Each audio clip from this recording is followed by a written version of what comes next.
anual de interés, pero impone condiciones económicas. Y las condiciones económicas que impone, como lo hizo en Grecia recientemente, son las del ajuste fiscal. Hay que achicar el gasto público de cualquier manera.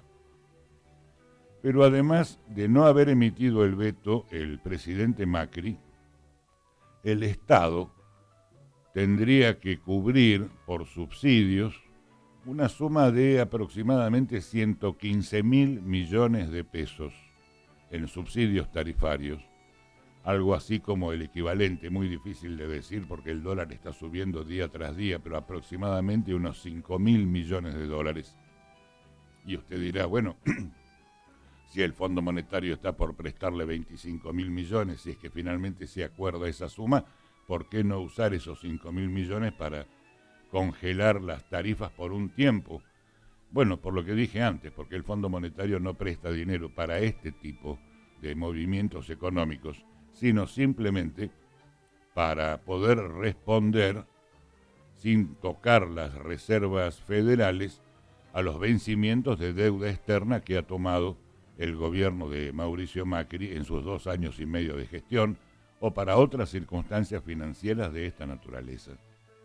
Así que, o por razones económicas, o por razones financieras, o simplemente por las razones políticas que impone el Fondo Monetario para hacer un préstamo de esta naturaleza, casi les diría que era inevitable que el presidente de la Nación vetara esta ley sancionada por los legisladores peronistas, que además dieron también una sorpresa. Por primera vez se da la unión de legisladores peronistas kirchneristas y no kirchneristas, una división que parecía insalvable, pero que sin embargo en este resquicio, en esta circunstancia, los encontró votando unidos.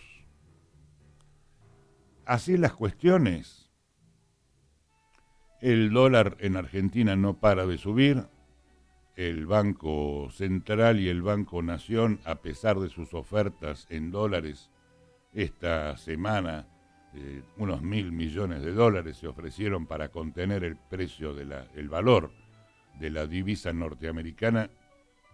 Sin embargo, no contuvieron la suba del dólar. Ya andamos por los 25 pesos con 50 centavos cada dólar norteamericano. La inflación, el índice de precios al consumidor, el incremento permanente de la inflación no cesa. Se estima, lo estiman los economistas, incluso oficialistas, aunque por supuesto lo rechazan en los medios de comunicación, pero se estima que podría llegar al 25%, algunos calculan que incluso al 30% anual. Por supuesto que ni bien se dio a conocer el veto presidencial sobre la continuidad de la quita de subsidios a las tarifas, inmediatamente creció la protesta social. Esta semana se dieron voluminosas manifestaciones de organizaciones de base, de las confederaciones del trabajo, de una demorada pero de todas maneras prometida concurrencia de la Confederación General del Trabajo, la CGT de los Gordos, a un paro general en la próxima semana o a disponer la próxima semana, que se realizará durante el mes de junio. Los sectores de izquierda más combativos están aumentando la presión sobre las movilizaciones.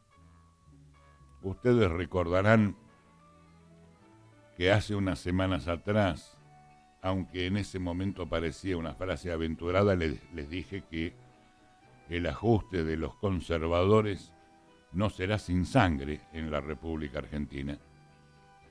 Y bueno, con dolor les diré que comenzó ese proceso. La protesta social ya es inatajable y sectores de la clase media que apoyaban activamente el cambio de modelo político y económico que significaba la victoria de Macri en el año 2015 y que lo apoyaron en las elecciones de medio turno del 2017, según las encuestadoras de intención de voto, ahora están por lo menos arrepintiéndose de sus decisiones electorales anteriores en un 30% de ese universo político, con lo que la proyección de la intención de voto del presidente Macri para una presunta reelección en el año 2019 se está equiparando con la intención de voto de su principal opositora, Cristina Fernández de Kirchner. Ambos están en este momento en un cálculo, según los encuestadores, del 30% cada uno. En fin, la situación es francamente delicada. Y a pesar de tanto que se elogia la estrategia de manejo de los medios periodísticos y otras inteligencias políticas que se le adjudican a Mauricio Macri y a su equipo político, yo diré que el traspié más importante, el error más importante de estos 2 años y medio de gestión macrista, con todo no fueron los objetivos económicos incumplidos. No, diré que el primer error fue de orden político, un mal cálculo político. Ni bien asumió, Macri dejó pasar sus 2 primeros años en los que estaba políticamente apto para realizar un ajuste de esta naturaleza, fue demorando el acuerdo con el Fondo Monetario Internacional, que finalmente tiene que realizar 2 años y medio después, y trató de resolver las cuestiones de orden económica tomando medidas de corte liberal.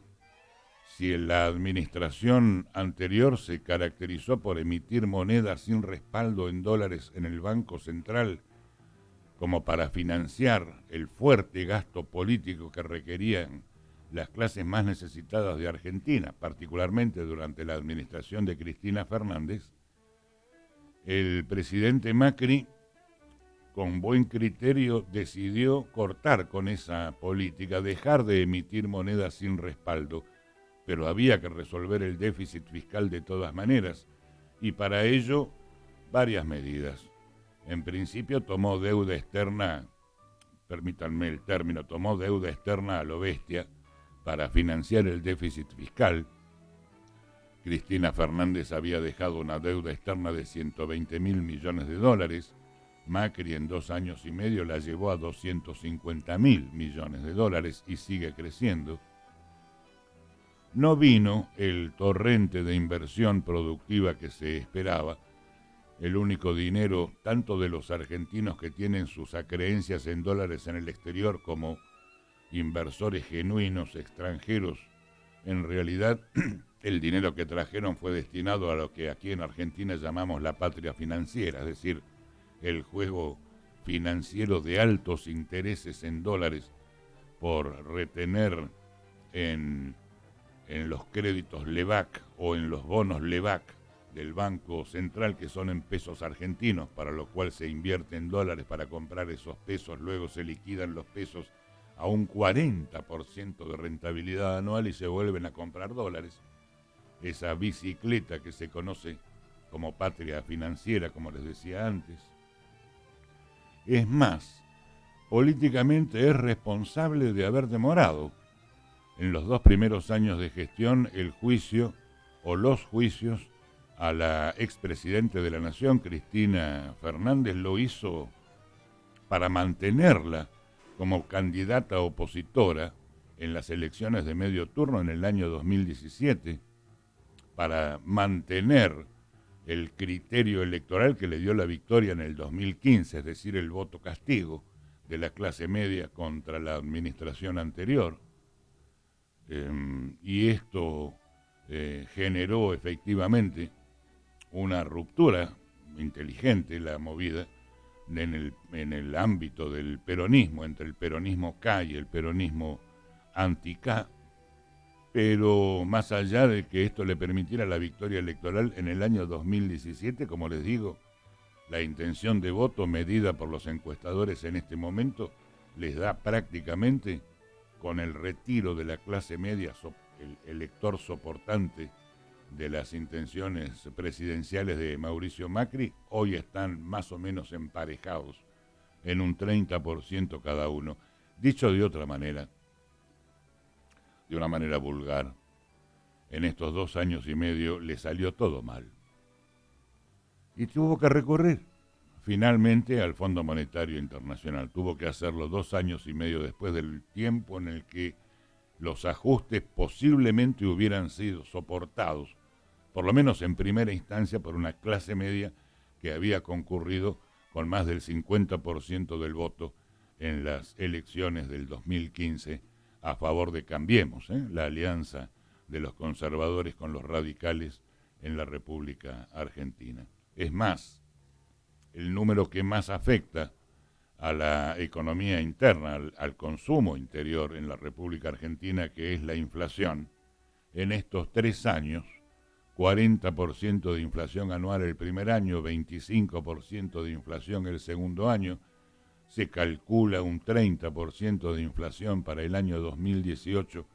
En 3 años la administración Macri estaría acumulando entre un 90 y un 100% de crecimiento en los valores de precios al consumidor. Atención que esto no significa que no pueda ganar su reelección en el año 2019, porque por ahora, y solamente por ahora, la otra opción fuerte que tiene el electorado argentino es Cristina Fernández, volver al régimen anterior. Yo personalmente no creo que Cristina Fernández se presente a próximas elecciones por las razones que veremos cuando repasemos los títulos de esta semana. Justamente ahora al revés se apresuran los juicios contra Cristina Fernández y acaba de aparecer en escena el juicio más grave, más serio, que no es por enriquecimiento ilícito, sino por el asesinato del fiscal Nisman, donde Cristina podría quedar imputada por encubrimiento. En fin, circunstancias que incluso nos hacen pensar que contra lo imaginable efectivamente la política incide en la actividad judicial en la República Argentina, lo cual es uno de los graves pecados de nuestra nacionalidad, porque se anula la independencia de los 3 poderes, ¿no? El poder del poder ejecutivo, el poder legislativo y el poder judicial, que debiera tener absoluta independencia, y aparentemente, al igual que en la administración anterior, no lo tiene. En fin, que entramos en ese túnel de Sábato, ¿no? El que supo escribir el extraordinario autor argentino, como si estuviéramos todos ciegos en ese túnel. Veremos cómo salimos de él, claro. Pero lo cierto es que al día de hoy nadie sabe exactamente cómo salir de la penuria económica y social, por extensión, que conmueve a nuestro país ya desde hace décadas.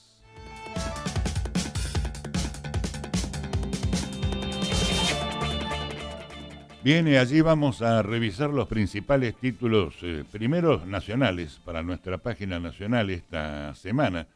Como les dije, el decreto del presidente Macri anulando el congelamiento de tarifas inmediatamente, y el acuerdo con el Fondo Monetario Internacional, claro, inmediatamente provocó las protestas, sobre todo en Ciudad de Buenos Aires, en Capital Federal.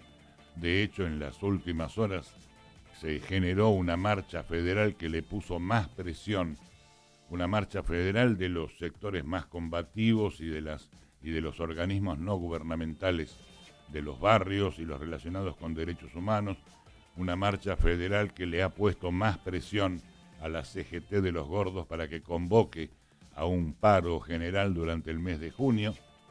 La multitudinaria marcha federal concluyó este viernes en Plaza de Mayo con un acto central donde referentes de organizaciones sociales y sindicales le exigen a la Confederación General del Trabajo la convocatoria a un paro general. Miles de manifestantes llegados de todo el país se movilizaron para protestar contra las negociaciones con el Fondo Monetario y por supuesto por los incrementos tarifarios. Sin embargo, insisto, el pedido para llamar a un paro general se llevó el centro de los reclamos de estas movilizaciones. Durante sus discursos, uno de ellos, el bancario Sergio Palazzo, uno de los dirigentes más activos en estos momentos, reclamó a la Central Obrera que, textualmente, que convoque a un paro nacional para pedirle al gobierno nacional que cambie su política económica. Al pedido del líder de la asociación bancaria le siguió el de Roberto Baradel, docentes, que remarcó que las dos CTA en Argentina, dos centrales de trabajo que están más a la izquierda que la CGT, realizarán un paro la semana que viene. Pidió Baradel que participen todas las organizaciones, en obvia alusión a la CGT. En esa línea, el referente del sindicato de camioneros, Pablo Moyano, recuerden ustedes el programa anterior, afirmó que el gobierno tiene que tomar nota de que hay un gran descontento social. Durante su participación en la movilización, el camionero consideró que las tarifas han tocado a la mayoría del pueblo argentino. El 80% de los argentinos está sufriendo, dijo Moyano. Nutridas columnas de manifestantes pertenecientes a movimientos sociales arribaron desde distintos puntos de la ciudad y de las provincias a Plaza de Mayo, donde participaron del acto de cierre de esta marcha federal. La marcha estuvo liderada por la corriente clasista y combativa, el movimiento Evita, distintos grupos pertenecientes a la a la CTA, y según los organizadores, la convocatoria alcanzó a unas 200.000 personas. Y entre tanto, apretados por esta movilización, los gordos de la CGT confirmaron que sí, que habrá un tercer paro general contra el gobierno durante el mes de junio. Una de las posibilidades que se analizan es realizar la protesta el martes 12 o el miércoles 13. Las dos CTA, las que lideran Hugo Yasky y Pablo Micheli, proponen que sea el viernes 8. La corriente federal del bancario Sergio Palazzo ya adhirió, aunque todavía no fijó fecha.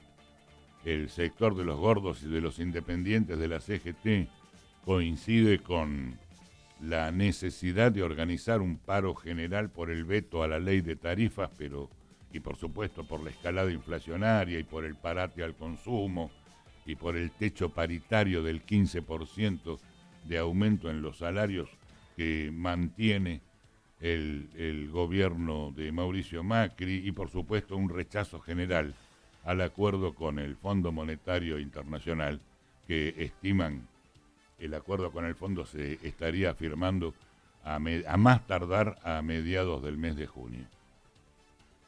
En medio de la marcha federal, que concretamente se llamó Marcha Federal por Pan y Trabajo, que concluyó el viernes en Plaza de Mayo, los triunviros de la CGT, dos de ellos, Juan Carlos Schmitt y Héctor Daer, ratificaron la iniciativa. La semana que viene, el Consejo Directivo se reúne con los senadores del Partido Justicialista y habrá un paro general. Lo vamos a coordinar con los distintos sectores, dijo la cúpula CGTista.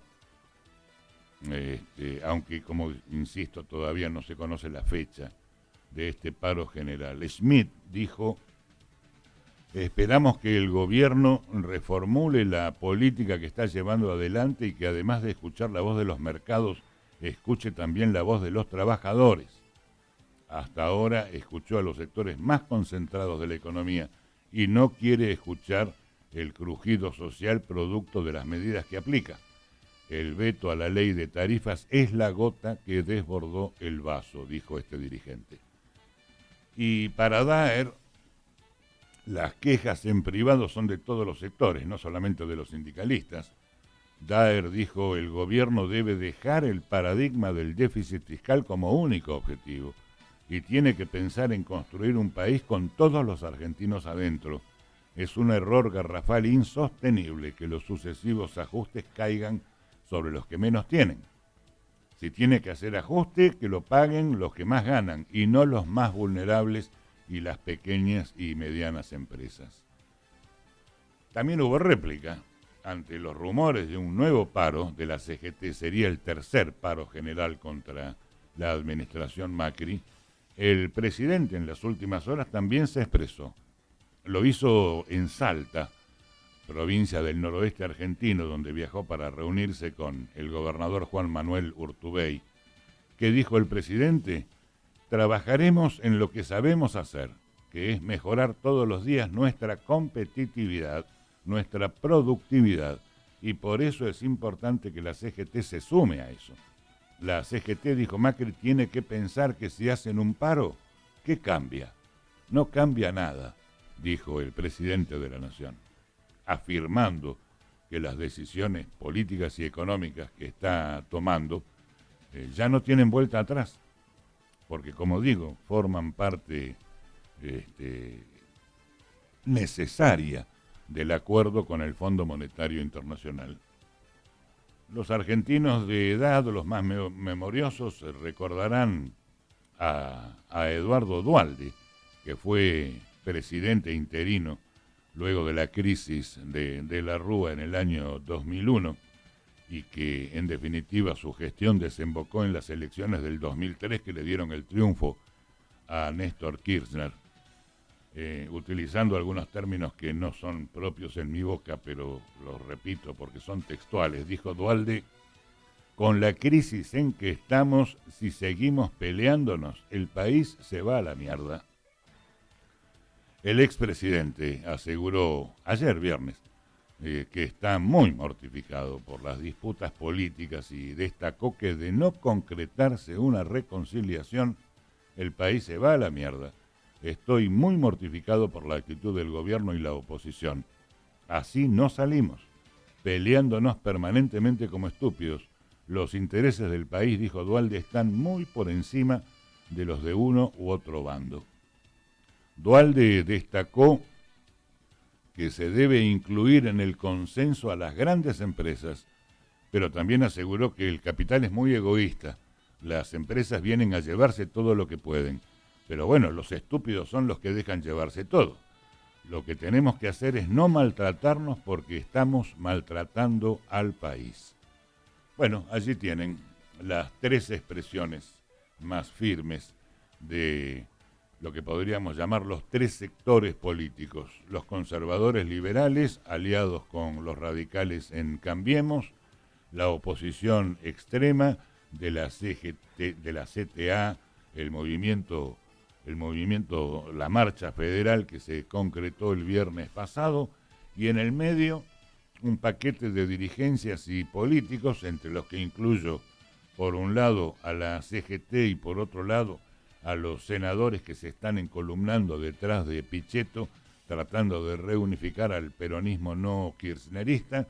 Allí están representados los tres sectores que se han expresado en los últimos días sobre los ajustes cada vez más fuertes, más severos, para reducir el déficit fiscal que está ensayando la administración de Mauricio Macri.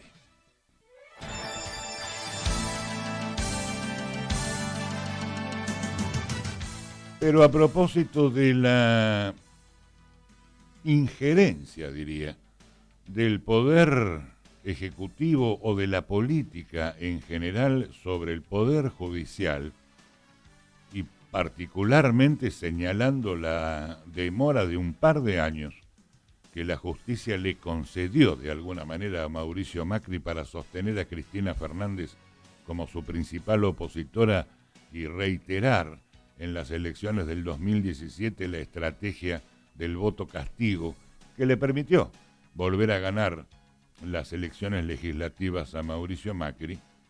Ahora al revés, se apresuran los juicios contra Cristina y el más importante de estos juicios, el que más impacta en la opinión pública, aún más que los juicios por enriquecimiento ilícito, es el juicio por el asesinato del fiscal federal Nisman. Bueno, en las últimas horas, la Cámara ratificó que Nisman fue asesinado por denunciar el encubrimiento del atentado a la AMIA, la Mutual Judía en la República Argentina. La Cámara Federal porteña confirmó que el fiscal Alberto Nisman fue asesinado tras haber denunciado a la expresidente Cristina Fernández por la firma del pacto con Irán en la causa AMIA y ratificó la acusación sobre los custodios de Nisman por encubrimiento del crimen. Fuentes judiciales en las últimas horas informaron que los camaristas Leopoldo Bruglia y Martín Irurson firmaron el fallo en el que aseguran que la muerte de Nisman fue directa consecuencia de la denuncia que el fiscal había hecho del pacto con Irán que se firmó durante la administración de Cristina Fernández. Así que la causa ahora se encamina a la carátula de magnicidio y Cristina Fernández y otros exfuncionarios podrán ser imputados en este delito que se investiga. La solicitud había sido presentada en este tribunal por la señora Sara Garfunkel. Sara Garfunkel es la madre del fiscal fallecido en enero del 2015. La señora, representada por el abogado Pablo Lanusse, está persuadida que su hijo fue asesinado como parte de un plan criminal orquestado por la ex jefa de Estado, la que está denunciada en esta causa por encubrimiento del atentado a la AMIA. Bueno, la Cámara tenía previsto extender los alcances de la investigación a un plan criminal, por ahora indeterminado, pero que concentra la tesis bajo su ala, ¿no? La tesis de asesinato, la de zona liberada para cometerlo y la de instigación intelectual a través de establecer directa vinculación entre ese hecho y la denuncia planteada por el fiscal Nisman, que terminó en la elevación a juicio oral por la firma del memorándum con Irán, con la exmandataria a la cabeza. La causa Nisman la lleva adelante el juez Julián Ercolini, quien en diciembre pasado procesó al informático Diego Lagomarsino como partícipe necesario de la muerte del fiscal y lo acusó de haber proporcionado un arma amiga para simular el supuesto suicidio. Para la defensa de la señora Garfunkel, la defensa de ella apeló esas decisiones, pidió agravar las acusaciones, incluir a Cristina en las mismas y también a agentes de inteligencia e incluso al propio juez federal Daniel Rafecas en la pesquisa. Rafecas, les recuerdo, fue el primero en desestimar la denuncia de Nisman contra la expresidente por encubrimiento.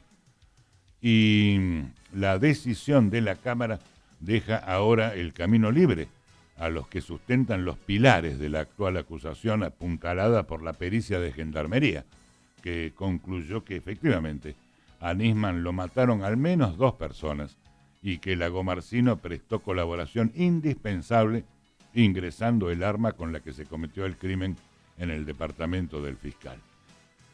Bueno, se abre el panorama para que se considere además que deliberadamente se liberó la zona con colaboración de los custodios para que esa muerte ocurriese, instigada por quienes habían sido apuntados en la denuncia por encubrimiento.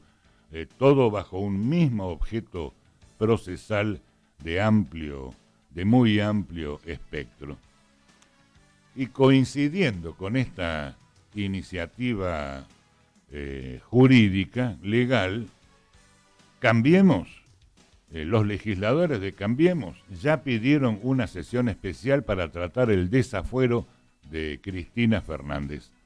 El presidente provisional del Senado, Federico Pinedo, presentó ayer viernes un pedido de sesión especial para tratar el desafuero de la senadora del Frente por la Victoria, Cristina Fernández de Kirchner. El desafuero había sido solicitado a fines del año pasado por el juez federal Claudio Bonadío en el marco de la causa que investiga este presunto encubrimiento del atentado a la AMIA. El Senado tenía 180 días para tratarlo, plazo que se vencía justamente el próximo 7 de junio. Así que Cambiemos apuró entonces el pedido de una sesión especial para tratar el desafuero de la senadora Cristina Fernández de Kirchner.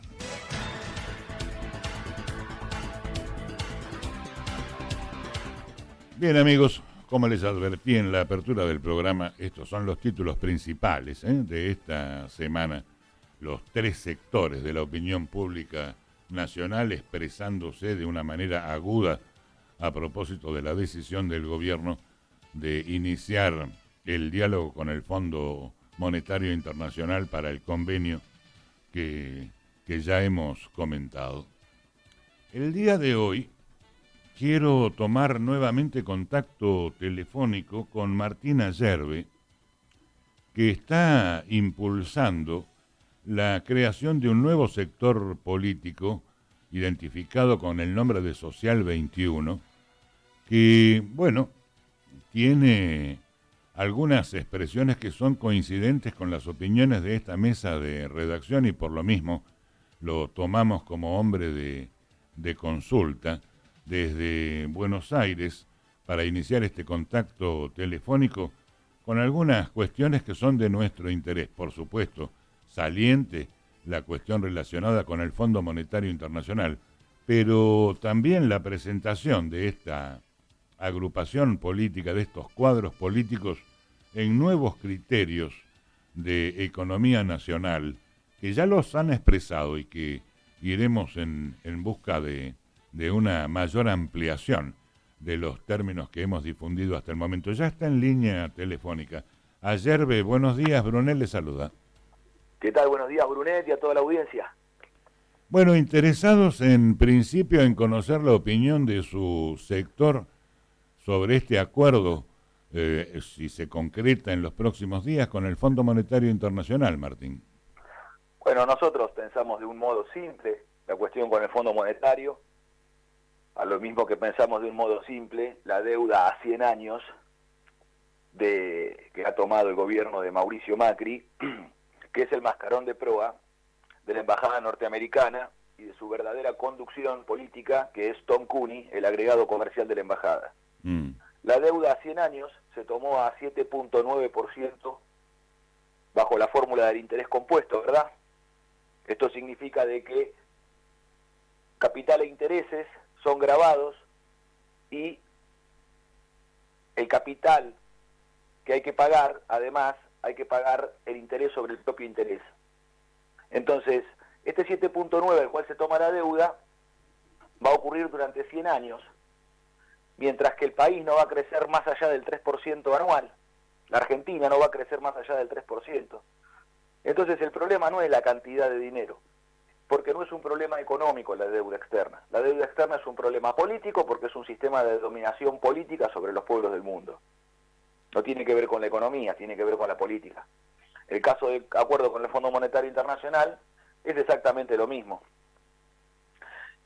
Recordemos que en el megacanje y el blindaje de la alianza por el fin del siglo XX y principios del 2000, de los 30.000 millones, de los 20.000 millones de dólares que supuestamente iban a salvar la economía nacional, ingresaron 1.000 millones de dólares y 19.000 restantes se convirtieron en un asiento contable del propio Fondo Monetario Internacional, por el cual la Argentina debe cada vez más y jamás en estos acuerdos ingresa un solo dólar para que el país pueda hacer frente a sus obligaciones en dólares.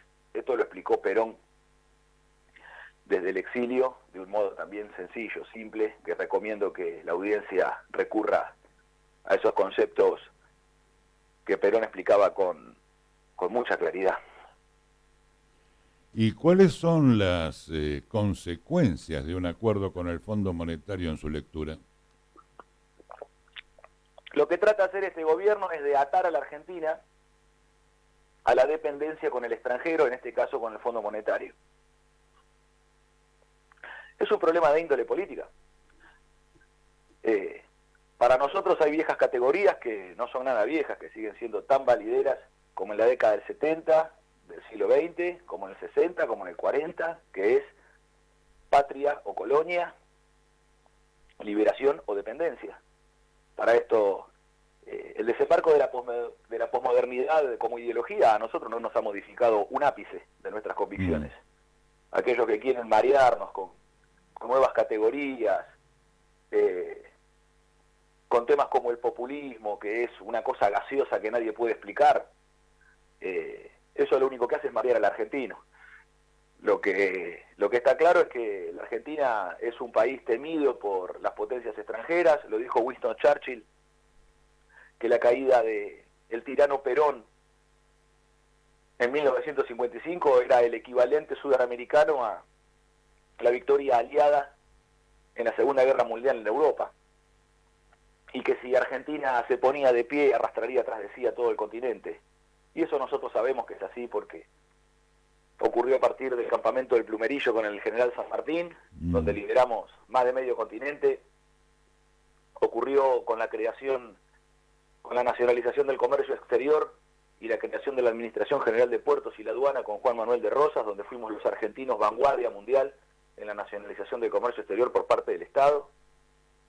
Y así con Irigoyen y Mosconi creando el petróleo estatal como hecho único en el mundo. El único continente donde las empresas petroleras son estatales es en la patria grande del Caribe y la América del Sur. Desde el río Bravo hasta la Antártida Argentina, Pemex en México, ANCAP en Uruguay, Petrobras en Brasil, YPFB en Bolivia, son hijas, hermanas de la YPF Argentina, 100% estatal. Y eso es un modelo argentino de desarrollo que después Perón lleva a su máxima expresión con más de 300 empresas del Estado que supimos tener los argentinos. Y el camino para nosotros tiene que ver con concebir que la puesta en pie de nuestro país no tiene que ver con la cantidad de divisas, con la cantidad de dólares que podamos nosotros acumular en reservas, sino que tiene que ver con la disponibilidad de la mano de obra argentina, porque para nosotros el 7% de desocupados que nos dejaron los keynesianos, el 12% de planes sociales, para nosotros constituyen una masa ociosa que no produce. Y que desde los términos industriales, desde donde nosotros concebimos el país y la política, esa masa ociosa de desocupados y planes sociales, porque los planes sociales son desocupados encubiertos por el Banco Mundial, que es el creador de los planes sociales, con el cual desembarcaron en 1995 de la mano de Duhalde, después de las privatizaciones de Menem, porque había que apagar el incendio de la destrucción de la Argentina, y la forma de calmar y conseguir una cierta paz social fue los planes sociales para deprimir a los trabajadores que estaban desocupados y de esa manera aplacar la furia social. Lo que nosotros tenemos que poner es a ese 7 más 12 que da 19, es ponerlo en tarea productiva real, porque la riqueza de la nación la construyen los trabajadores argentinos, no las divisas extranjeras. Claro. Es simple para nosotros. Martín. Lo que pasa es que hay un sobregiro del debate económico-financiero que poco le aporta a la liberación nacional. Nosotros, cuando miramos una balanza comercial, que muchas veces se dice, no, el país tiene una balanza comercial equilibrada, porque está equilibrado en dólares las importaciones con respecto a las exportaciones.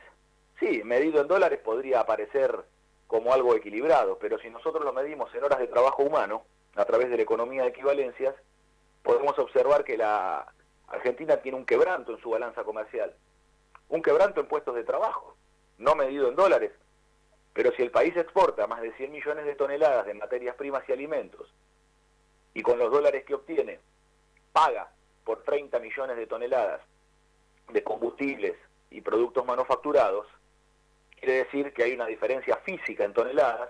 Justamente, antes de entrar en este término que usted acaba de mencionar, economía de equivalencias, le quiero preguntar si es factible, es posible imaginar una nacionalización del comercio exterior al modelo peronista que se impuso allá por el 46 con el IAPI, donde el peronismo le compraba la cosecha completa en pesos argentinos a los productores nacionales, pero vendía por cuenta del Estado los saldos exportables después del consumo interno de esas commodities? Bueno, si usted, Brunel, lo plantea en esos términos, yo lo comparto. Creo que es lo que hay que hacer. Nosotros creemos que no solamente es posible, sino sobre todo necesario. Los argentinos no nos podemos achicar, porque ya lo hizo Juan Perón. Entonces tenemos antecedentes. Y los antecedentes en el siglo XX de Juan Perón también tienen que ver con un primer avance que hizo Juan Manuel de Rosas en 1835, cuando sanciona la ley de aduana, y 10 años después, por la tenacidad política de Rosas, es que sufrimos la invasión por la flota anglo-francesa con 90 buques mercantes custodiados por 20 buques de guerra. Entonces, la vuelta de obligado. La vuelta de obligado. Esto tiene más de 150 años de historia. Entonces, los argentinos hemos tallado internacionalmente en la geopolítica con nuestra tenacidad en la autodeterminación de nuestra patria y nuestro pueblo. Martín, es necesario nacionalizar el comercio exterior, porque el país está en manos extranjeras y no solamente maneja el intercambio, sino que además define la tecnología con la que producimos. En 1995, el ministro de Agricultura, Ganadería y Pesca, Felipe Solari, aprobó un paquete tecnológico en inglés de la multinacional Monsanto, hoy fusionada con Bayer de Alemania y Syngenta, por el cual la Argentina es rociada todos los años con 300 millones de litros de glifosato. Nosotros estuvimos con Social 21 recientemente en la provincia de Entre Ríos y los compañeros de Brinarrain manifiestan que no se puede vivir directamente, que el nivel de intoxicación está llevando a un nivel tan grave para la vida, para la reproducción de la vida humana y de todas las especies de la Pachamama, que hay criollos argentinos, gauchos, que cuando aparecen los aviones para fumigar, sacan sus escopetas y les sacuden. Entonces nosotros no podemos ir a este nivel de desmadre social, de descomposición social al cual nos están llevando las multinacionales, donde Martín, el argentino tiene que hacer justicia por su propia mano. Claro. Eso es gravísimo lo que está ocurriendo. Martín, entonces, ese paquete tecnológico debe ser sustituido por un paquete tecnológico acorde al país, desarrollado por el Instituto Nacional de Tecnología Agropecuaria, que es el que tiene la capacidad desde el Estado empresario de establecer a través de las miles de estaciones de campaña que hay diseminadas por lo largo y ancho del país, cuáles son los rindes por hectárea, cuál es el producto agrícola más adecuado para cada región y cómo debe ser la rotación tanto de los cultivos y la alternancia de cultivo con ganadería. Esto es posible de hacer en la Argentina. De hecho, hay muchos productores argentinos que están esperando un cambio en el modelo, en el paquete tecnológico, porque ellos individualmente ya han avanzado a retirar de sus campos la línea productiva de Monsanto, que nos imponen desde el dominio del comercio exterior, porque si a vos te imponen desde el extranjero que tenés que producir 50 millones de toneladas de soja, ¿quién puede resistirse a una decisión que se toma en Estados Unidos? Martín, perdón por interrumpirlo, pero sí. Me quedan un par de minutos de reportaje y más allá de estos conceptos que usted deja, me gustaría que volviera sobre este término de economía de equivalencias que mencionó antes. Bueno, la economía de equivalencias es muy simple. Nosotros siempre decimos que es bíblica porque hasta el buey que trilla es digno de su salario. Cuando nosotros consideramos a la masa de desocupados argentinos como capacidad ociosa, hay que poner a laburar. Cumplimos con lo que denominamos el Pachacuti peronista, esta búsqueda de equilibrio, que Perón, como buen tehuelche, como hombre del sur, supo dejarnos como legado, y se constituye de dos pensamientos, el pensamiento de Eva y el pensamiento de Juan. Eva decía donde hay una necesidad y un derecho, pero Juan decía que también cada quien debe producir cuando menos lo que consume. Eso para nosotros es una idea simple, profundamente filosófica, profundamente humana, que tiene ribetes filosóficos pero que en términos económicos para nosotros no es ciencia, sino que es política. Entonces, si nosotros cargáramos al comercio exterior con un arancel de protección directamente proporcional al desastre que nos produce adentro, la economía de equivalencias admite, aconseja e impone un arancel de protección de la industria nacional y el mercado interno argentino directamente proporcional a la masa desocupada equivalente. ¿Esto cómo se calcula? Nosotros tenemos una serie de algoritmos que están en pleno desarrollo, donde cuando nosotros sumamos el 7% de desocupados, el 12% de planes sociales y el 35% de trabajo en negro, vemos que los desocupados y los planes no producen nada, pero el trabajador en negro sí produce, pero no aporta al sistema de previsión social. Mientras que el sistema de previsión social está sostenido por apenas el 46% de la masa obrera argentina, que es la que tiene trabajo en blanco. Entonces, por eso el sistema previsional argentino está colapsado. Porque la caída del trabajo en blanco en el país de manera constante desde 1980 al día de la fecha hace que el sistema previsional esté en una situación de peligro permanente, por lo cual la partidocracia demoliberal lo que hace es inventar impuestos nuevos y de distintas recaudaciones, tratar de engordar las cajas del ANSES. Nosotros lo que manifestamos es, acá no hay que sacar el IVA y desgravar los alimentos, porque eso es achicar al Estado. Acá lo que hay que hacer es fomentar el trabajo en blanco, y lo único que lo hace es el pleno empleo. Pero lo explicaba con claridad esto, que cuando hay situación de pleno empleo, los salarios tienden a la suba y las condiciones de contratación a la mejora. Bien. Entonces, nosotros cuando sumamos el 7% más el 12 más el 35% en negro, que eso es el 54% de la población que se encuentra en una condición de contratación ilegal o directamente sin laburo, es equivalente a una masa desocupada en la Argentina, como si tuviéramos el 32,5% de desocupación, porque ese es el efecto que produce el 7 más 12 más 35 sobre la carga social que el país tiene que sostener. La carga social está dada por los sub-16 y los supra-60, los chicos que están en edad de estudiar, que tenemos que sostener, y aquellos trabajadores que tienen su merecido descanso al final de su vida, que también tenemos que sostener desde los que estamos activos, desde la población económicamente activa, la masa obrera en actividad. Esos son los considerandos de inicio, de punto de partida que nosotros manifestamos, y creemos que, además de hacer justicia social para lo que tiene que ver con la vida interior de nuestro pueblo, esto tiene que estar estrictamente ligado al comercio exterior. Entonces, si nosotros nacionalizamos el comercio exterior y manejamos el intercambio desde el Estado, compramos la cosecha, la pagamos en pesos, y solo el Estado argentino a través del Banco Central es el que maneja las divisas extranjeras, tenemos el poder para establecer este arancel de importación. Y a medida que la desocupación descienda en la Argentina, el arancel también desciende, porque nosotros no queremos hacerle el mal a nadie. Nosotros queremos que las relaciones de intercambio sean equilibradas. Bien. Bueno, lo ha explicado usted de una manera accesible para toda oreja. Volveremos a la consulta seguramente uno de los próximos sábados. Muchas gracias por estos minutos. Muchas gracias por el tiempo, un saludo para todos. Bien, hemos dialogado con Martín Ayerbe, Social 21, una línea política dentro del peronismo que viene a recuperar muchos de aquellos criterios económicos, ¿no?, que sustentaron el primero y el segundo gobierno de Juan Perón.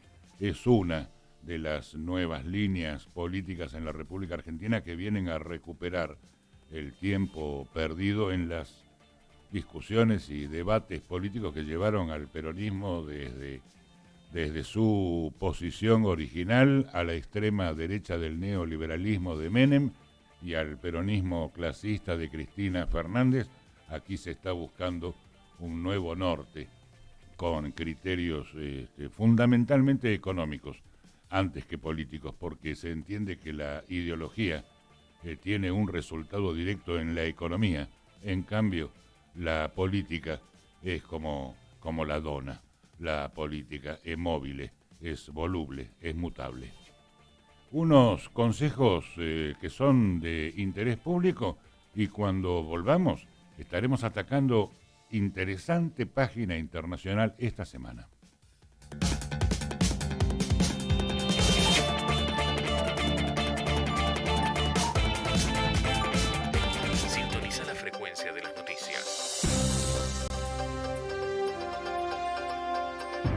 Toda la actualidad del país, de la provincia y de nuestro Villa Gesell en FM Impacto. FM Impacto 95.5.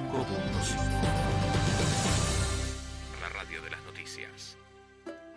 Antes de ponerle a tu bebé la camiseta, la camisa a cuadritos, el buzo con los elefantitos, la bufanda de polar y la campera gorda y el gorro de lana, no te olvides de ponerle la vacuna contra la gripe.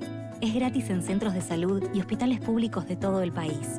Para bebés entre 6 y 24 meses son 2 dosis. Embarazadas en cualquier mes y hasta 10 días después del parto si no se vacunaron durante el embarazo. Personal de salud, mayores de 65 años y personas con enfermedades crónicas e inmunológicas que pertenezcan a los grupos de riesgo tienen que vacunarse. Y así, cuando llegue el momento de abrigarse, ya están todos protegidos. Juntos podemos cuidar la salud de todos. Para más información, entra en argentina.gov.ar/salud/vacunas. Ministerio de Salud, Presidencia de la Nación. Banco Provincia tiene los mejores beneficios para vos y tu familia. Disfrutá descuentos en espectáculos, restaurantes, supermercados, turismo y mucho más. Conocelos en bancoprovincia.com.ar. Es el día a día de la villa. Todo lo que pasa está en FM Impacto 95.5.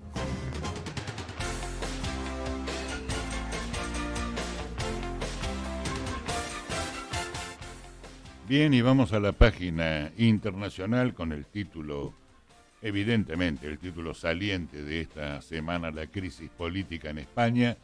Señores, cayó Rajoy y asume el socialista Pedro Sánchez por la condena contra el Partido Popular. El socialista Pedro Sánchez, con una carrera política corta pero intensa, ha sido elegido el día de ayer jefe del gobierno español tras sacar al conservador Mariano Rajoy de la Moncloa gracias al apoyo de grupos dispares entre los que hay izquierdistas de la nueva ola con independentistas vascos y catalanes.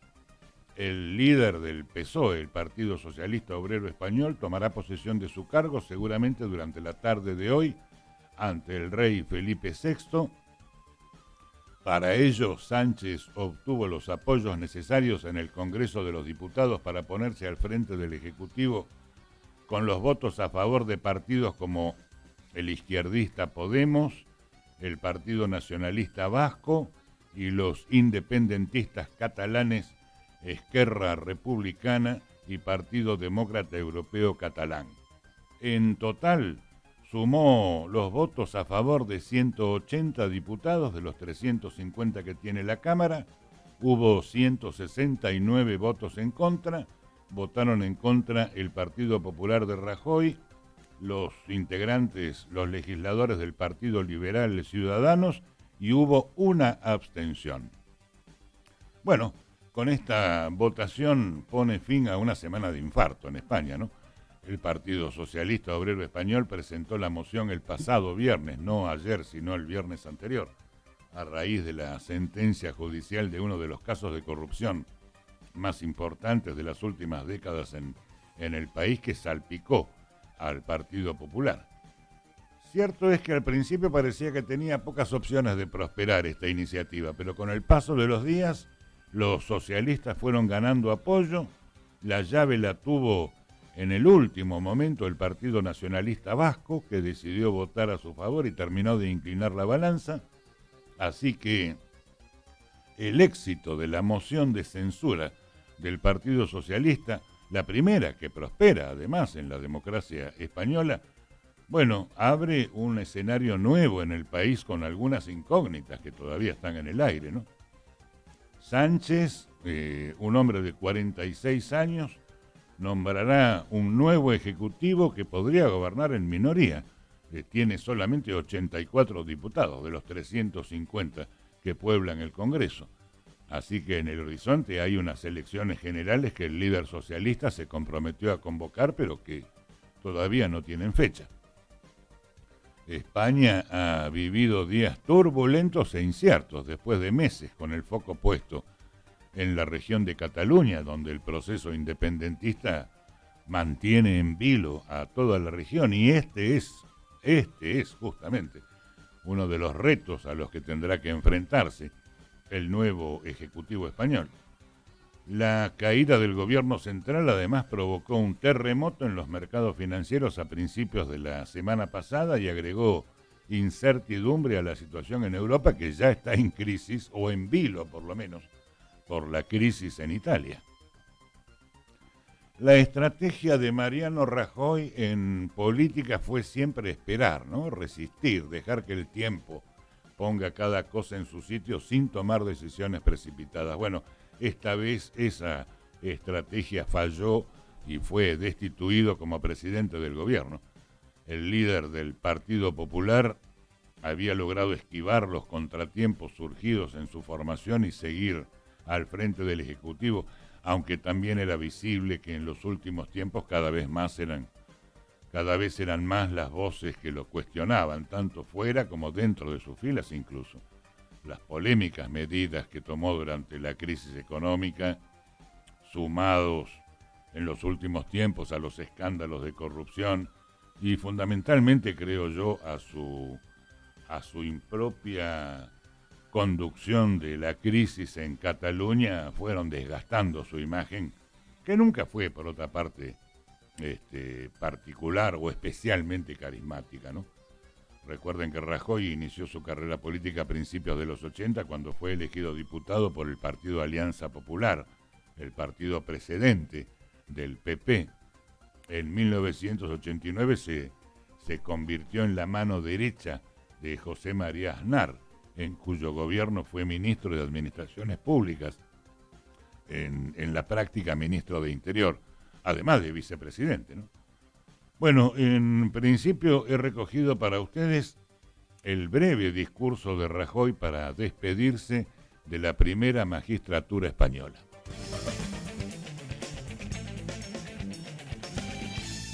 Diputados, seré muy breve. A la vista de lo que todos sabemos, podemos presumir que la moción de censura saldrá adelante. En consecuencia, el señor Sánchez será el nuevo presidente del Gobierno y yo quiero ser el primero en felicitarle. Será esta Cámara quien tome la decisión y a todos nos corresponde acatar el mandato de la soberanía popular aquí representada. Aceptaré como demócrata el resultado de la votación, pero como bien saben, no puedo compartir lo que se ha hecho. Ha sido un honor, no lo hay mayor, haber sido presidente del Gobierno de España. Ha sido un honor dejar una España mejor de la que encontré.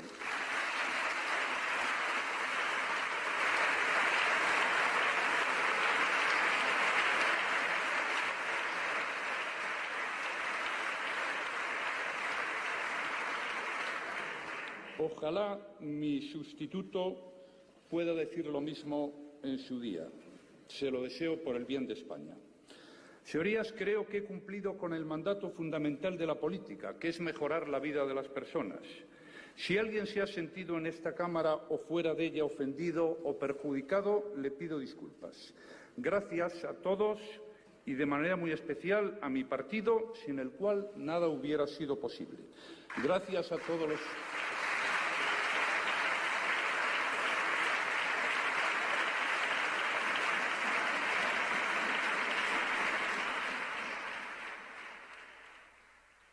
Bien, y ahora Sánchez. Sánchez es licenciado en Ciencias Económicas y Empresariales, también es doctor en Economía. Trabajó en organismos internacionales como las Naciones Unidas y además fue parlamentario europeo antes de ser diputado español. No es un hombre especialmente carismático, pero ya en el año 2016 se ganó el respeto de buena parte de los militantes de su Partido Socialista Obrero Español por oponerse a facilitar la investidura de Rajoy como jefe de gobierno, pese a las presiones de la vieja guardia de esta formación centenaria, aquel famoso no es no. Fue el que lo obligó a dimitir después. Sin embargo, fueron las bases del Partido Socialista las que le elevaron nuevamente a secretario general en un muy mediático duelo que tuvo con su principal adversaria interna, Susana Díaz. El hombre tiene como sobrenombre Pedro el Guapo, porque tiene además alguna belleza física que es muy comentada, sobre todo por las las cronistas españolas. Bueno, Sánchez pasó en poco tiempo de ser un desconocido a ponerse al frente del PSOE en España. Ya en el 2014 tuvo la primera elección directa de un líder socialista. Su sonrisa, su rostro atractivo se convirtieron en señas de identidad de una formación que no conseguía remontar tras el golpe recibido en las elecciones generales de noviembre del 2011, cuando el Partido Popular de Rajoy le arrebató el gobierno a los socialistas. Lo que verán ustedes ahora, claro, esto es a la medianoche de anoche, ¿no? El primer informe periodístico en directo desde el Congreso español y los alrededores de la Moncloa, con varias declaraciones de dirigentes del PSOE y de Podemos, el principal grupo de apoyo que tuvo el PSOE para imponer a Sánchez como presidente de la nación, o mejor dicho, presidente del sistema de monarquía parlamentaria, que es el que rige en España. Es un informe de aproximadamente unos 14-15 minutos, así que, pero lo he recogido porque fue el primer momento periodístico inmediatamente después de la elección de Sánchez, donde además opinan varios dirigentes de Podemos que seguramente nos permitirán ir entendiendo cuál es la actual circunstancia política en España.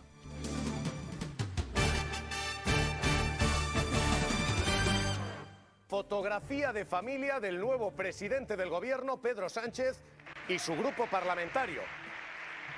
Acaba de reunir al Partido Socialista, al completo Congreso y Senado, para hacer esta foto, la del nuevo Ejecutivo, el nuevo gobierno. Sánchez abandona el hemiciclo después de haber dado la mano y besado a prácticamente todos de los 180 diputados que han apoyado su moción de censura, que le han aupado al poder.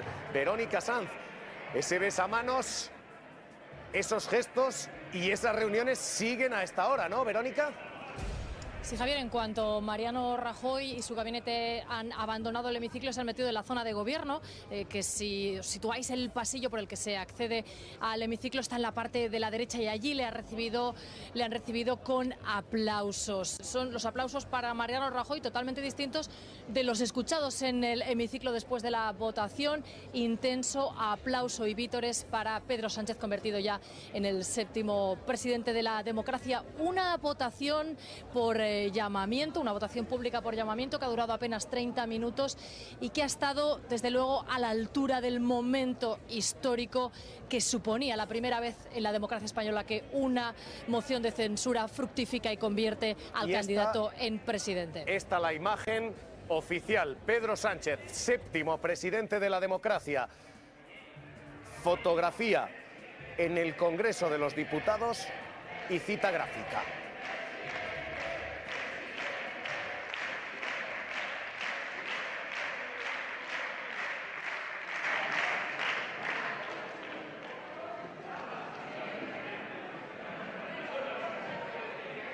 Esta es la imagen. Pedro Sánchez sale ahora a la M30 del Congreso, a los pasillos del Congreso.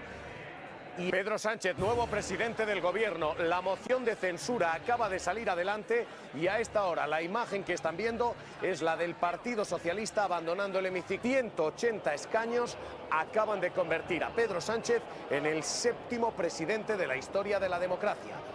Y en estos momentos el ambiente dentro del Congreso, comparecencias fuera, Rufián compareciendo, imagen en directo a esta hora. Frívolo, por su parte. Y ambiente fuera de Siré Hernández, porque no solo hay responsables políticos compareciendo. Vean ustedes, hay gente agolpándose para felicitar a Sánchez. Cuéntanos.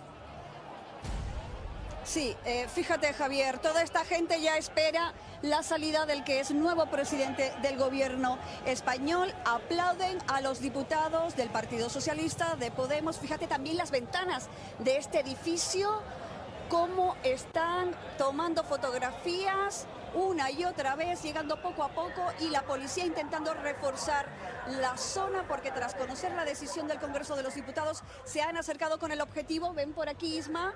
Esta es la otra imagen del Congreso. Por aquí saldrá casi con toda probabilidad, si no cambia nada, Pedro Sánchez en ese paseillo ya, ahora sí como nuevo presidente de España.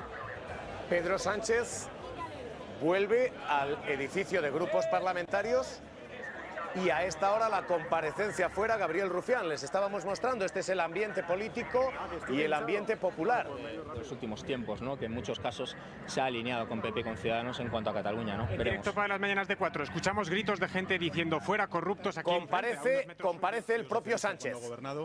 Y en segundo lugar, para atender las urgencias sociales de muchísima gente que sufre precariedad y que sufre desigualdad.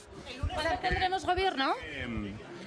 Voy a hacerlo desde el consenso, con humildad, con mucha capacidad de trabajo y también con mucha entrega, que es lo que merece el país. ¿Cuándo habrá gobierno, señor Pedro Sánchez? Paso a paso, gracias. Pedro Sánchez, ¿será Ábalos su vicepresidente? ¿Le reservará algún sitio a alguien de Podemos? El padre Ángel felicitando Señor Sánchez, a Pedro ¿habrá Sánchez. un sitio para Pablo Iglesias en el gobierno? Gracias, de verdad. Ahora, José María. Muy bien, yo te voy llevando. Gracias, de verdad. Que me carga el cámara. Incapaz de caminar entre la nube de periodistas Pedro Sánchez, que no ha aclarado cuándo. Tienes que presentarlo a la Fundación Carlos de Amberes a dar la lección conmemorativa. Miguel Ángel Aguilar. 19 de julio. Miguel Ángel Aguilar, uno de los reporteros históricos del parlamentarismo en España. Imagen en directo a esta hora, la estaban viendo. Pedro Sánchez subiendo la escalinata, dirigiéndose a la zona del Grupo Parlamentario Socialista. Señores, y sin aclarar la gran cuestión, ¿cuándo habrá gobierno? Pues ya, esto que hemos vivido ha sido histórico y lo que viene ahora es todavía más histórico porque es un traspaso de poderes excepcional. Ayer estaban en Moncloa recogiendo todos los despachos, recogiendo todas las dependencias y no tiene nada que ver con lo que hemos vivido hasta ahora. Esperemos que las cosas además se hagan bien, que es la obligación de todos, que se hagan bien. Pero el nuevo gobierno lo tenemos, mañana él toma posesión. Ha sido todo un tiempo a principios de récord, semana. y lo que no hay además son, digamos, normativas o no se conocen las formas exactas como se hace el traspaso de Fuentes poderes. del equipo de Sánchez dicen va a haber sorpresas en ese gobierno. Fuentes del equipo de Sánchez dicen va a haber caras inesperadas en ese gobierno. Esta es la imagen a esta hora de salida en el Congreso de los Diputados.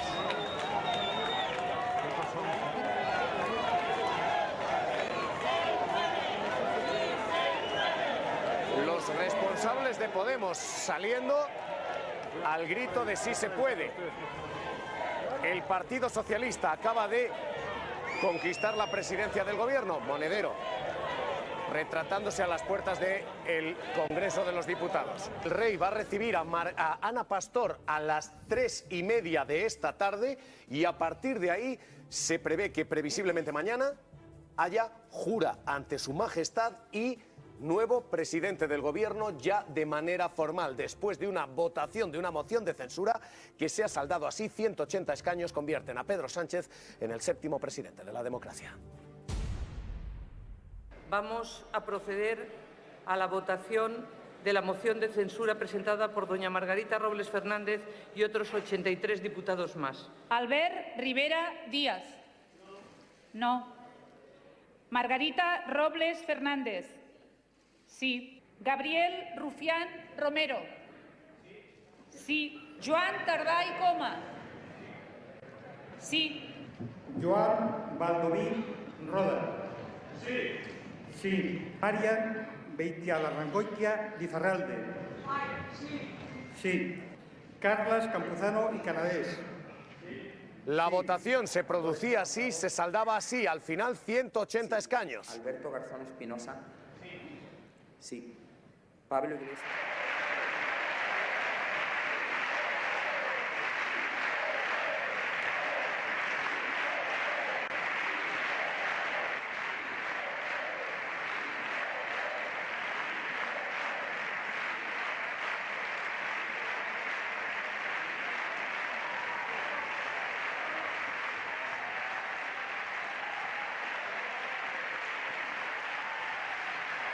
A las 3:30 de la tarde, Ana Pastor despacha con el rey. Mañana, previsiblemente, jura del cargo. Parece Íñigo Rejón en directo a esta hora, imagen a la puerta del Congreso. Que empiece a hacer las transformaciones imprescindibles necesarias para después llegar a elecciones. Directo para las mañanas de 4, si ve usted como ministro, ¿piensa que Podemos puede entrar en ese gobierno? No sé, no estamos en eso, ya digo. La prioridad, se tiene que conformar un gobierno fuerte. ¿Y un gobierno fuerte para qué? Para no defraudar.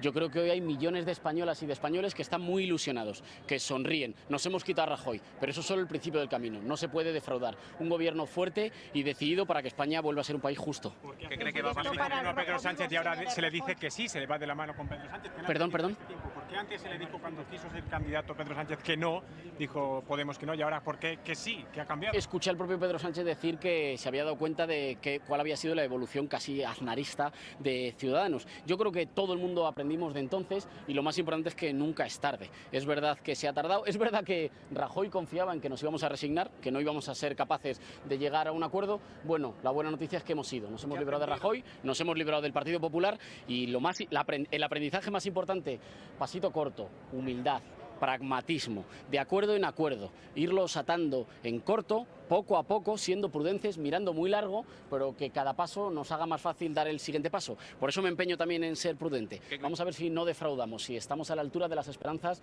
de millones de españoles decentes que hoy sonríen. Se puede desbloquear y liberar a la radiotelevisión pública para que se pueda hacer una información plural. Que se levanten los vetos y las mordazas. Muy bien. Y los he dicho todo eso, que me parece muy bien. Todo lo que sea levantar vetos, levantar velos, a mí me parece muy bien. Por cierto, no vaya a ser que alguno, una vez levantado el velo, se den cuenta que están los del PP y alguno que no es del PP. Bueno, eso también puede pasar. Bien, pero me parecería fantástico. Ahora, yo os digo... Con Ada Colau. Sí, ¿qué tal? Está ahí con Ada Colau, que ha venido hoy y ha dicho lo primero, que es un acto de generosidad de Unidos Podemos apoyar esta moción de censura. Y minutos después de la moción de censura, Pablo Iglesias ya ha puesto una enmienda a la totalidad del presupuesto, con que los socialistas han conseguido el apoyo a la moción de censura. ¿Se ha acabado la generosidad? No, yo creo que aquí hemos tenido generosidad y responsabilidad todos, y eso es lo que hay que poner en valor, ¿no? Todas las formaciones que han votado a favor de esta moción de censura han hecho posible algo que era imprescindible, que era echar al Partido Popular, un partido que no solo es el partido más corrupto de Europa, es que ha causado muchísimo dolor. O sea, yo estoy pensando en las miles de familias desahuciadas de este país de los últimos años, en toda la precariedad laboral que han generado, en todos los casos de corrupción, que no es solo la Gürtel, son muchos más casos de corrupción, en los pensionistas que están luchando por pensiones dignas y inundando nuestras calles, en las mujeres que hemos llenado las calles para decir que basta ya, que hace falta medidas concretas contra la violencia machista. O sea, es toda esa gente la que hoy ha empujado para hacer posible echar al Partido Popular. Y ahora tenemos que estar a la altura de las circunstancias todos, ¿no? Entonces, el Partido Socialista efectivamente tiene que ser consciente de, primero, si hubiera votado la moción de censura que presentó Unidos Podemos hace un año, el dolor que nos habríamos ahorrado. La situación en Cataluña, por ejemplo, se podría haber evitado que precipitara como ha precipitado en un clima de represión y de tensión y de dolor terrible, ¿no? Entonces, bueno, Alcaldesa, hemos llegado aquí tarde, pero hemos llegado. Ahora todos, evidentemente, tenemos que esforzarnos en hacerlo lo mejor posible y en hacer efectivamente un gobierno estable que dé respuesta a problemas urgentes como son las pensiones, como es la burbuja del alquiler, o sea, temas muy concretos que nos afectan en el día a día. Y yo como alcaldesa estoy especialmente interesada en estos temas y yo creo que Unidos Podemos eso es lo que pone sobre la mesa, que es decir, bueno, hemos echado al Partido Popular, ahora tenemos que tener una agenda de trabajo común, porque aquí nadie puede gobernar solo. Esto se ha hecho gracias a la pluralidad y esa pluralidad tiene que fijar los objetivos comunes de los próximos meses. Alcaldesa, ¿ha podido hablar con el nuevo presidente del gobierno? Pues todavía no he tenido ocasión. La verdad es que esto ha sido una locura, ¿no? Cuando finalmente se ha hecho esa votación, todos hemos aplaudido y ahí todo el mundo se ha movilizado. Creo que el actual presidente ya ha tenido que salir rápidamente y no ha habido tiempo, pero estaré encantadísima de felicitarle cuanto antes. ¿Qué le va a pedir? ¿Qué le va a plantear? Dice usted debe de haber un cambio de escenario. Pues evidentemente, yo le digo, como alcaldesa tengo varias peticiones para el presidente y para los ministros y ministras que se nombren. Le digo, lo más urgente para mí es el tema de los alquileres. Tenemos una burbuja de alquileres en las grandes ciudades que está expulsando literalmente a miles de vecinos, que no lo podemos permitir, que la vivienda es un derecho y que por lo tanto hay que paralizar los desahucios de familias vulnerables, y eso lo puede hacer ahora el gobierno que se ha creado nuevo con una nueva mayoría. Hay que conseguir paralizar esos desahucios, parar la burbuja del alquiler, conseguir que no haya subidas abusivas de los alquileres, además del tema de las pensiones, de la violencia machista y de otros temas como limpiar de corrupción las instituciones, que no es solo echar al Partido Popular, sino realmente limpiar de corrupción para dar un mensaje de confianza a la ciudadanía de que efectivamente se recuperan las instituciones para ponerlas al servicio del bien común. Señora Colau, usted espera no ya la llegada a la presidencia, servido y conquistado esto, sino la posibilidad de gobierno. Con 84 escaños se puede gobernar. Pues se tiene que poder gobernar. Estamos viviendo momentos excepcionales desde hace mucho tiempo, ¿no? Estamos viviendo cosas que no se habían visto nunca y evidentemente lo ideal es que haya un gobierno que tenga mayoría suficiente para tener la máxima estabilidad y hacer frente a los retos difíciles que tenemos por delante. Pero bueno, sea cual sea la mayoría que integre directamente el gobierno, hoy se ha visto una mayoría que ha sido capaz de hacer algo que muchos pensaban que era imposible, que era echar al Partido Popular. Por lo tanto, eso ya lo hemos conseguido. Hemos demostrado que si realmente priorizamos lo que es importante, se puede hacer. Ahora tenemos que estar a la altura de esa ventana de oportunidad, de esperanza que nosotros hemos creado entre todos y seguir en la misma tónica, siendo conscientes de que solo uno no puede tener la razón, sino que entre todos tenemos que ceder un poco nuestras posiciones para generar ese clima de diálogo, de confianza y de puntos en común que la ciudadanía se merece que pongamos por delante de cualquier interés partidista. Alcaldesa Ada Colau, y la otra parte. Ve usted a Mariano Rajoy, líder de la oposición. ¿Cómo ha visto usted hoy a Mariano Rajoy? Ha acudido allí, ha dicho, acepto como demócrata esta derrota. Bueno, evidentemente es lo que se esperaba de él, ¿no? Creo que alguien que decide ser un cargo electo y por lo tanto gobernar en nombre de la ciudadanía que le ha dado la confianza, cuando las cosas le van mal es cuando más tiene que dar la cara. Yo creo que ayer fue lamentable que Rajoy se escondiera durante horas en un restaurante. Creo que eso lamentablemente manchará especialmente su salida del gobierno en los libros de historia y creo que hoy evidentemente no le quedaba otra que dar la cara. Si tú has sido presidente del gobierno hasta el día de hoy, evidentemente debes dar la cara y debes decir alguna cosa a toda la ciudadanía que te está escuchando. Por lo tanto, debía aparecer hoy y debería haber estado ayer en el Congreso. Bueno, no fue así. Ahora miremos hacia adelante y vamos a generar nuevos estilos de gobernanza que sean más respetuosos y más inclusivos. Ada Colau, alcaldesa de Barcelona, reacciones en caliente en el Congreso de los Diputados. Gracias y un abrazo. Gracias, un abrazo. Bien, allí está el título internacional saliente de esta semana, el cambio político en España. La tercera página de nuestro programa, dedicada a la actividad económica y de negocios. Bueno, hoy desgraciadamente no contamos con la participación del doctor Hugo Vega, nuestro valor agregado en esta mesa de redacción, así que voy a repasar simplemente rápidamente los títulos principales de los últimos días en materia económica antes de entrar en nuestra página de divulgación de la cultura nacional. El dólar en la República Argentina ayer subió 42 centavos, en realidad 42 centavos en la semana y cerró en una nueva cotización récord de 25 pesos con 58 centavos por la divisa norteamericana. Entre tanto, en el mercado local se derrumbó un 15% las acciones de Petrobras y la empresa brasileña, y arrastró al Merval, al mercado de valores, las acciones argentinas, que se dio el 0,4% el día de ayer. En la semana significó una caída para las acciones en Argentina del 4,1%. Entre tanto, Europa cerró el viernes en positivo, y en Estados Unidos Wall Street ganó un 0,9% porque están aumentando los buenos datos de empleo en los Estados Unidos. Las prácticas nacionalistas que está imponiendo Donald Trump empiezan a dar resultados. Entre tanto, en nuestro país vuelven a aumentar los combustibles. Son los errores de la política fiscal que además empujan el valor de las naftas en la Argentina. En el ámbito financiero, para los ahorristas, las altas tasas en pesos, sin embargo, ya no tientan. El famoso carry trade no revive, la gente sigue pasándose al dólar, aunque el Banco Central esté ofreciendo un 40% de interés anual en la colocación de las LEVAC, los bonos del Banco Central. Como les dije, aumentan las naftas, desde hoy suben un 5% en todo el país. También preocupante para la actividad económica las importaciones de indumentaria, que crecieron el 94% en abril. La canasta básica, la canasta de alimentos, subió casi un 20% ya en lo que va del año, y todavía se esperan más aumentos a partir del mes de junio que ha comenzado.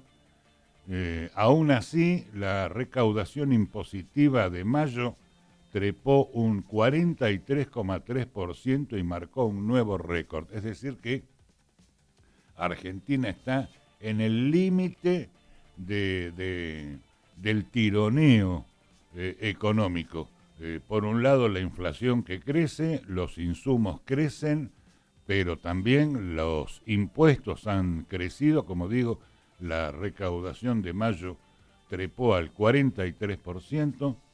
El patentamiento de motos, que es uno de los vehículos alternativos ante la crisis de costos para la movilidad, el patentamiento de motos subió un 10,3% en mayo. De todas maneras, según ACARA, el organismo que reúne la actividad de compra-venta de autos en nuestro país, informa que el patentamiento de autos 0 kilómetros ha crecido un 6,6% en mayo. Me faltaba decirle con respecto a Petrobras que tras el paro de camioneros en Brasil, que posiblemente es la otra noticia del ámbito internacional que no alcanzamos a desarrollar hoy por falta de tiempo, pero ha provocado la renuncia del presidente de Petrobras y las acciones bajaron, las acciones de Petrobras un 14,9% en el Bovespa, que es el mercado de valores brasileño.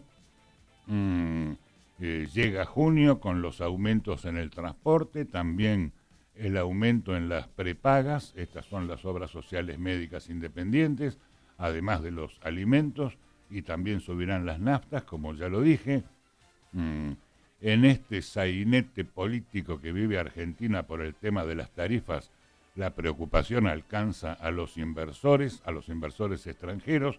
El riesgo país tocó su pico máximo en los últimos 18 meses y AFIP publicó una resolución, la resolución 4257, por la cual se ha oficializado la suba de impuestos a las naftas y al gasoil, y pese a los aumentos de tarifas, los economistas, según un estudio de la Universidad Austral, los economistas estiman que todavía los precios del agua y del gas están aún muy por debajo de la inflación. Un eco de la turbulencia cambiaria de las últimas semanas, las reservas del Banco Central bajaron 6.529 millones de dólares durante el mes de mayo. Ha sido un mes frenético en la bolsa también, Las acciones cayeron hasta un 35% durante el mes anterior y los salarios siguen perdiendo terreno ante la inflación. Los salarios aumentaron solamente el 1,9% en el mes de marzo. El Banco Central está ajustando su presupuesto, inclusive ha llegado a reducir las horas extras a los choferes. El ministro Duhovne antes de ayer dejó también algunos anuncios para recortar en 20.000 millones de pesos los gastos de la Administración Nacional.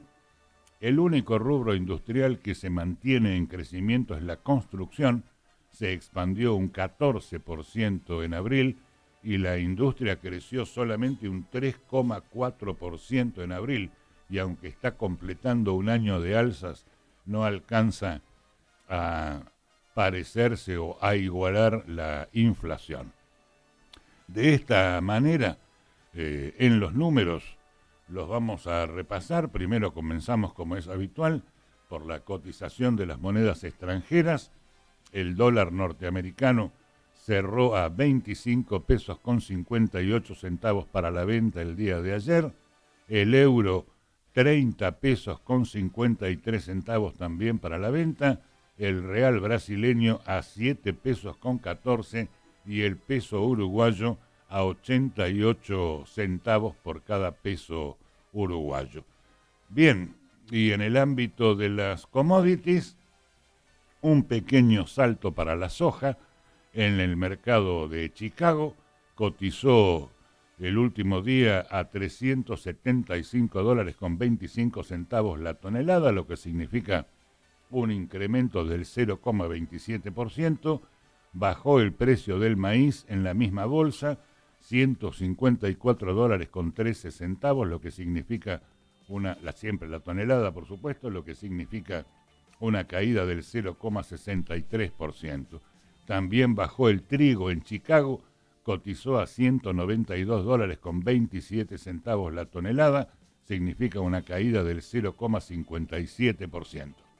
El petróleo en el mercado norteamericano sigue a la baja durante esta semana, luego de haber pasado los $70 el barril de 50 litros, cotizó ayer el barril de 50 a $65.81, lo que significa una importante caída del 1,83%, y también bajó la onza de oro a $1.295.40 la onza, lo que significa una caída del 0,44%, y con estos datos damos por cumplida la página económica con la ausencia hoy del doctor Hugo Vega, nuestro analista en la materia.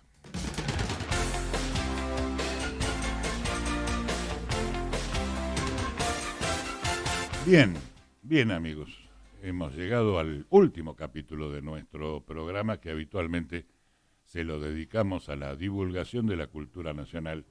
Hemos repasado prácticamente todos los máximos exponentes de la canción argentina y latinoamericana en este ya casi año y medio, casi 2 años de emisión de nuestro programa. Y como les dije en la apertura, el productor ejecutivo de nuestro espacio, Alfredo Argento, durante esta semana propuso un giro. Claro, estamos en radio o en cualquier caso televisión digital a través de internet. Hay géneros como los de la plástica argentina y otros similares que no son reproducibles. ¿Qué pasa con la literatura? Bueno, hay algunas expresiones de los mejores escritores argentinos que están llevados al lenguaje radial, que permiten una reproducción a través de la emisora. Y Argento eligió para el día de hoy comenzar esta saga de repaso de los grandes autores nacionales, comenzar, digo, por Julio Cortázar, ni más ni menos, por otra parte, ¿no? Cortázar nació en Bruselas, en Bélgica. Nació déjenme ver la fecha, lo tengo por aquí. Nació 14, yo tengo la fecha en la memoria, pero no quiero equivocarme. Nació un 26 de agosto de 1914 en Ixelles, un barrio de Bruselas, Bélgica, y falleció en el año 1984 a la edad de 69 años. Sus restos descansan en el cementerio de Montparnasse. A pesar de haber nacido en Bélgica, Cortázar era de nacionalidad argentina. De hecho, sus padres eran integrantes de la Cancillería argentina con destino en Bélgica en el momento de su nacimiento, y por eso se le reconoce la nacionalidad argentina. Sin embargo, él personalmente, ya de adulto, optó por tomar la nacionalidad francesa en 1981. Lo hizo en protesta contra el régimen militar argentino que se había apoderado del gobierno de facto por entonces. Bueno, es uno de los exponentes argentinos más altos en los géneros de la novela, del cuento, de la poesía, de la prosa poética, que era posiblemente su pluma más dedicada, y un formato que hoy reconocemos como el microrrelato. Bueno, repasar las obras notables de Cortázar significaría prácticamente un programa entero, son innumerables. Posiblemente Rayuela sea uno de los episodios de su creación más conocidos, ¿no? Cortázar recibió varios premios, saliente la distinción del premio Médicis étranger en 1974, se lo dio Francia, o el premio Konex de Honor en 1984. Julio Cortázar es considerado uno de los autores más innovadores, más originales de su tiempo, maestro del microrrelato, del relato corto. La prosa poética y la narración breve en general son salientes en su obra, pero también fue el autor de importantes novelas que inauguraron una nueva forma de hacer literatura en el mundo hispano. Cortázar rompió los moldes clásicos mediante narraciones que escapan de una linealidad temporal, y debido a que los contenidos de su obra transitan esa frontera compleja entre lo real y lo fantástico, su obra suele ser puesta en relación con el realismo mágico, incluso con el surrealismo. De hecho, Julio fue un escritor precoz, A los 10 años ya había escrito una pequeña novela, y muchos de sus cuentos son autobiográficos y relatan hechos de su infancia. Entre ellos tenemos que poner Bestiario, Final del juego, Los venenos y la excepcional obra La señorita Cora, entre muchas obras. En 1951 su primera publicación fue Bestiario, una colección de 8 relatos que le valieron un primer reconocimiento en el ambiente local. Y poco después, disconforme con el gobierno de Perón, decidió trasladarse a París, la ciudad donde residió el resto de su vida, salvo algunos viajes por Europa y por América Latina. En sus viajes a América Latina, notable la impresión que provocó en él sus viajes a Cuba. Leyendo su libro La fascinación de las palabras, rescato una frase de Cortázar. Dijo: "La revolución cubana me mostró de una manera cruel y que me dolió mucho el gran vacío político que había en mí, mi inutilidad política, y desde entonces los temas políticos se fueron metiendo en mi literatura". Cortázar había visitado Cuba en 1963, invitado por la Casa de las Américas para ser jurado en un concurso, y a partir de entonces ya nunca dejó de interesarse por la política latinoamericana. En ese mismo año, 1963, aparece lo que sería su mayor éxito editorial y que le valdría el reconocimiento de ser parte del boom latinoamericano, ¿no? Apareció Rayuela, que se convirtió en un clásico de la literatura en español. Bueno, con la voz de Julio Cortázar vamos a rescatar el capítulo 7 de Rayuela. De Rayuela, capítulo 7. Toco tu boca. Con un dedo toco el borde de tu boca.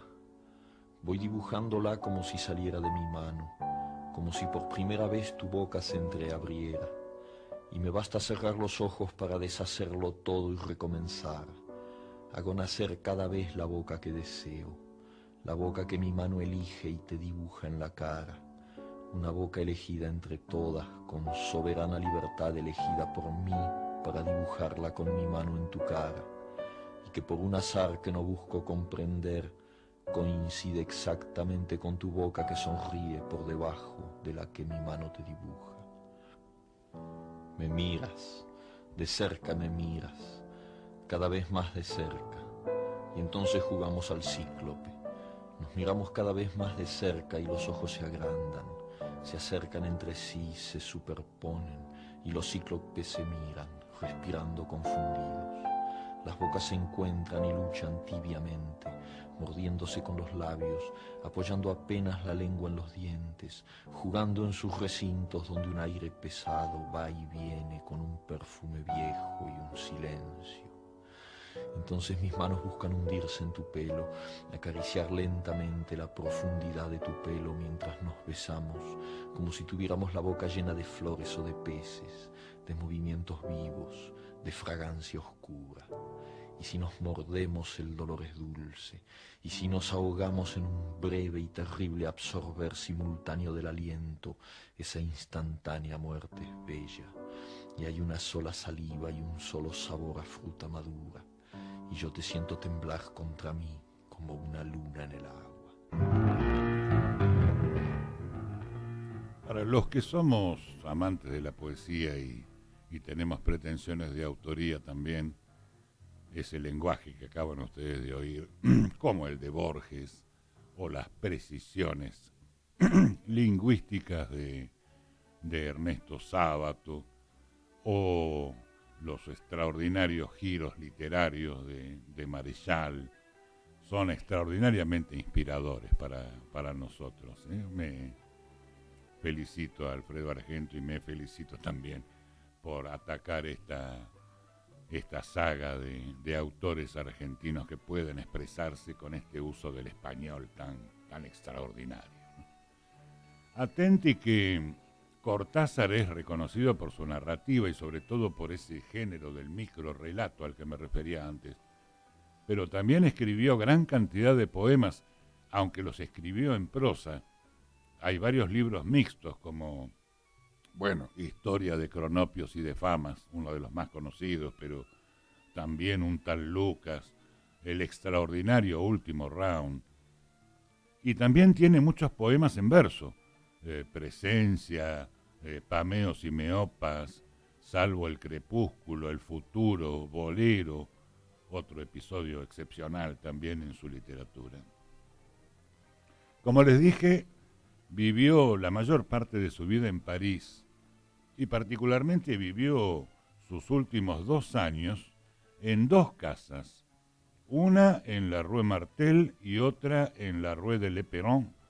En la primera vivía o tenía un pequeño apartamento en un 3er piso sin ascensor, un apartamento cómodo, luminoso, lleno de libros, lleno de discos, donde solía recibir amablemente, las continuas visitas de otros escritores que pasaban por París, siempre él en compañía de su gata Flanel.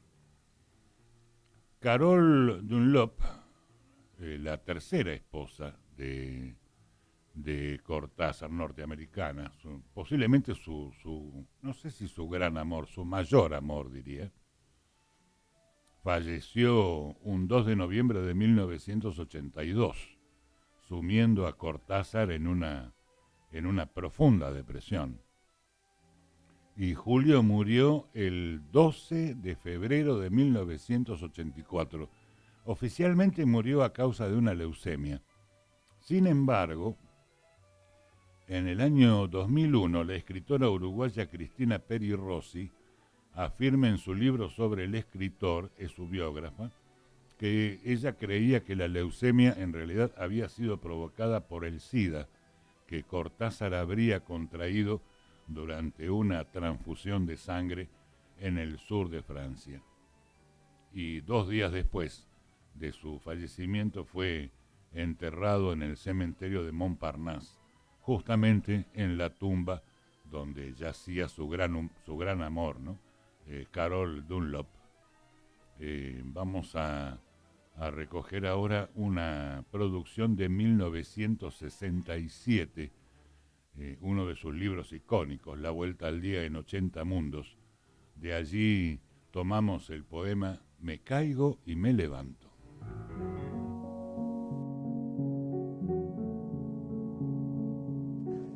Nadie puede dudar de que las cosas recaen. Un señor se enferma y de golpe un miércoles recae. Un lápiz en la mesa recae seguido. Las mujeres, ¿cómo recaen? Teóricamente a nada o a nadie se le ocurriría recaer, pero lo mismo está sujeto, sobre todo porque recae sin conciencia, recae como si nunca antes. un jazmín, para dar un ejemplo perfumado, a esa blancura. ¿De dónde le viene su penosa amistad con el amarillo? El mero permanecer ya es recaída, el jazmín entonces. Y no hablemos de las palabras, esas recayentes deplorables, ni de los buñuelos fríos que son la recaída clavada.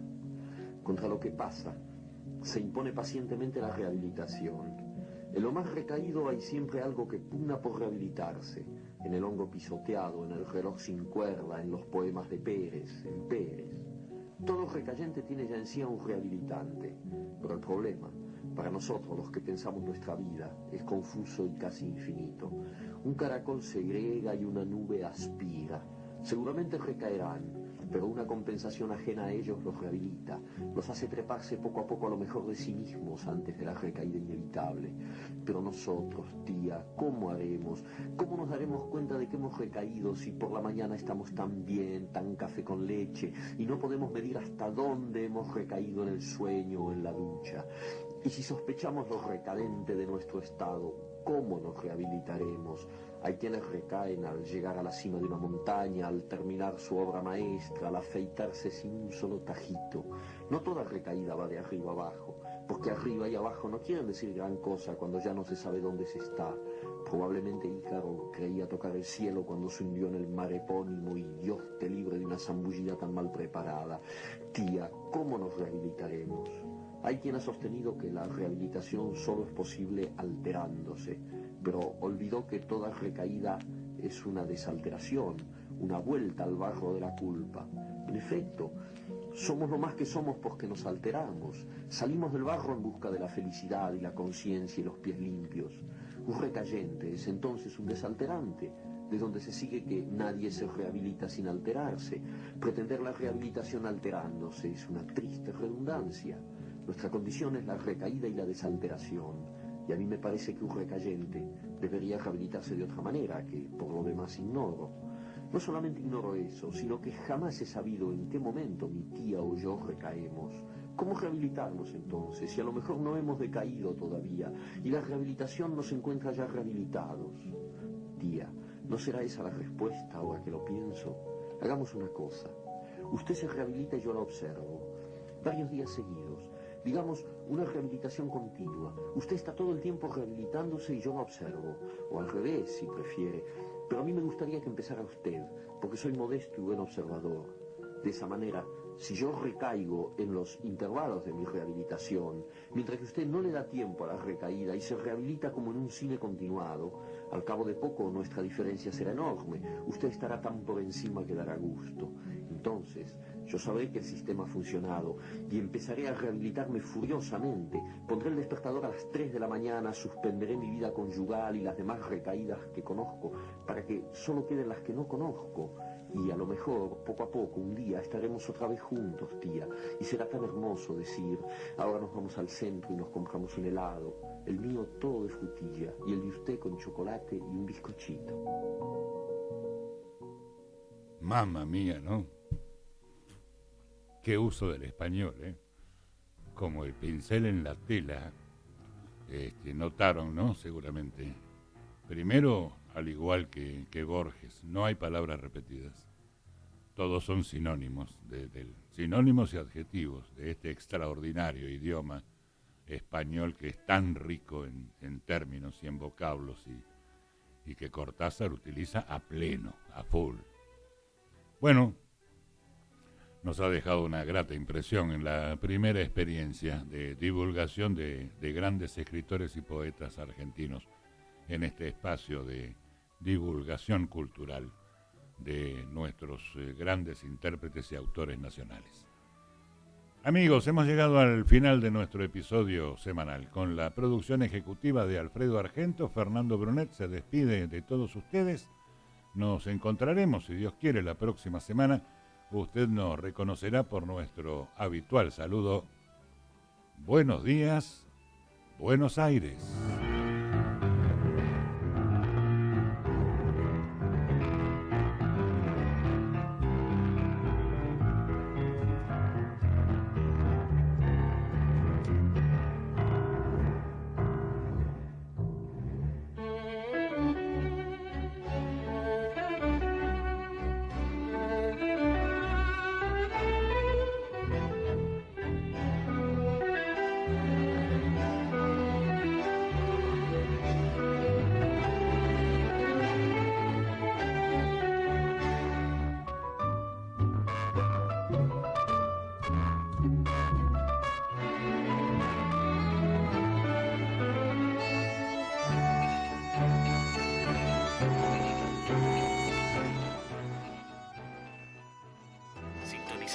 frecuencia de las noticias.